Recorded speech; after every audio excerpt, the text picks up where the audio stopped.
In this movie, we'll employ what's known as a clipping mask, which allows you to clip one layer inside of another. Specifically, we'll be clipping an adjustment layer so that it affects just the crane layer rather than all layers below it.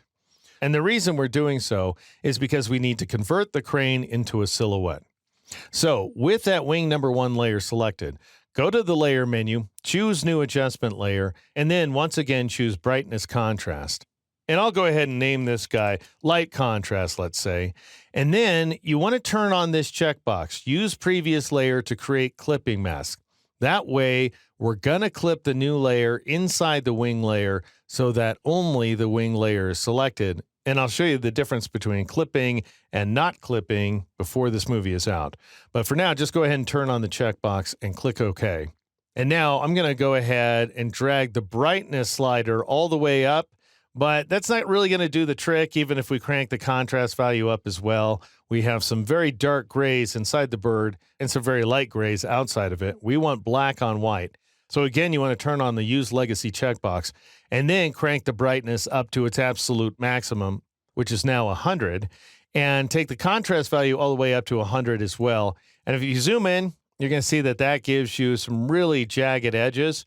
So go ahead and click on the contrast value and press the down arrow key to incrementally reduce that value, as you're seeing happen here, until we get down to 95, at which point we get some pretty smooth transitions. And then you can go ahead and hide the properties panel and press Control-0 or Command-0 on the Mac to zoom out. It's hard to tell that I'm affecting just a single layer here because everything in back of this new layer is black and white as well. So I'm going to just turn off the dark contrast layer so that you can see the original tones in the horse. And also turn off the B&W layer here so that we're seeing the horse in full color.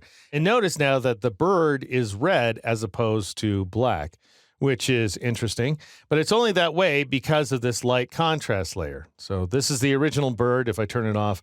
And this is the crane as it appears now. Now, I want you to notice the physical appearance of a clipped layer.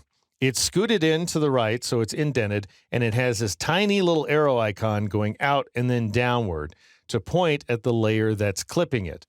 I can unclip the layer by making sure the layer is selected, and then I'll click on this little flyout menu icon in the upper right corner of the Layers panel, and I'll choose Release Clipping Mask in order to unindent the layer like so. And now if I turn off the wing 1 layer, you can see that I am also affecting the horse in the background.